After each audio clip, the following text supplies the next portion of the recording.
जीतने की चाह किसे नहीं होती, हारने का गम किसे नहीं सताता।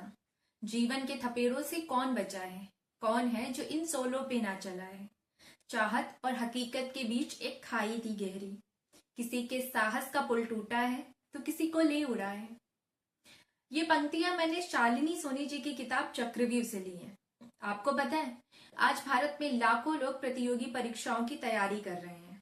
कोई यूपीएससी की तैयारी के लिए दिल्ली जा रहा है, कोई एनडीए की तैयारी के लिए देहरादून जा रहा, तो कोई आईआईटी की तैयारी के लिए कोटा जा रहा है। आपको क्या लगता है, इनमें से कितने लोग सफल होंगे? 80%, 70% या 60% भी नहीं। एक बच्चा जो अपने घर से कोसों दूर अपने परिवार की उम्मीद लिए सफलता की चाह में बाहर के लिए कदम उठाता है, और जब उसके कई प्रयासों के बावजूद भी उसे निराशा ही हाथ लगती है, तो उसके लिए असफलता को झेल पाना कितना मुश्किल होता होगा। कुछ बच्चे सफल हो जाते हैं, कुछ अपनी असफलता से सीखकर आगे बढ़ जाते हैं, और कुछ बच्चे उन असफलताओं के अंधेरे में समाकर खुदकुशी कर लेते हैं। कोटा शहर की एक ऐसी ही कहानी के साथ आज मैं आपके सामने हाजिर हूँ। हेलो एवरीवन, मेरा नाम है अंजलि और स्वागत करती हूँ आप सभी का अपने इस यूट्यूब चैनल स्टोरी टेलर अनु में। जैसा कि आप सभी जानते ही हैं कि अपने इस चैनल के माध्यम से मैं छोटी सी कोशिश करती हूँ कुछ इंटरेस्टिंग बुक्स और कुछ राइटर्स से आपको रूबरू कराने की। तो चलिए बिना देरी के शुरू करते हैं आज का वीडियो और देखते हैं कि क्या है इस किताब में।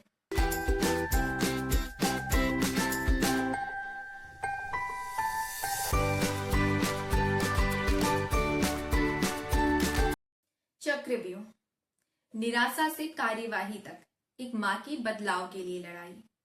ये कहानी है एक माँ के संघर्षों की। कहते हैं कि जब बात अपने बच्चे की हो तो एक माँ कुछ भी कर सकती है। अनुराधा भी अपनी बच्ची दिव्यांशी के लिए कुछ भी करने को तैयार थी। दिव्यांशी अपनी छोटी बहन देवीसी, माता पिता अनुराधा और आलोक तथा दादाजी के साथ मजे से रहती थी, तब तक जब तक उसने डॉक्टर बनने के लिए कोटा जाने का नहीं सोचा था। दिव्यांशी अपने सपनों को पूरा करने के लिए अनुराधा के साथ कोटा शहर पहुंचती है, परंतु वहां जाकर अनुराधा एक अलग ही दुनिया से रूबरू होती है। खूबसूरत से कोटा की बदसूरत दुनिया, एक ऐसी दुनिया जो अब तक लोगों की नजरों से छुपी हुई है। आज के प्रतिस्पर्धात्मक युग में हर युवा कोटा जैसे कोचिंग हब में तैयारी के लिए आता है, लेकिन वहां की कठिनाइयां और चुनौतियां उसकी मानसिकता पर गहरा प्रभाव डालती हैं। कई बार छात्र इस मानसिक दबाव को झेल नहीं पाते और आत्महत्या जैसे गलत कदम उठा लेते हैं। रोहित का आत्महत्या करना भी अनुराधा की सहन शक्ति की सीमा से परे था। अनुराधा हॉस्टल में दिव्यांशी का बहुत ख्याल रखती है। वह पूरी कोशिश करती है कि दिव्यांशी को किसी चीज की कमी ना हो। इस बीच वह हॉस्टल में कई तरह के लोगों से मिलती है। कोटा आने वाले हर छात्र की एक अलग ही कहानी होती है। ऐसा लगता है जैसे गंगा, जमुना और सरस्वती सब आकर कोटा के संगम में मिल गई हैं।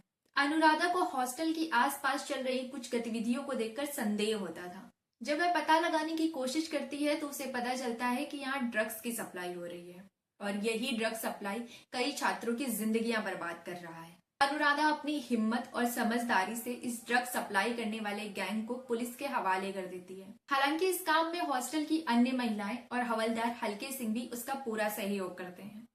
शालिनी सोनी जी ने इस किताब में एक माँ के नजरिए से कोटा में पढ़ने वाले छात्रों की मानसिकता को दर्शाया है।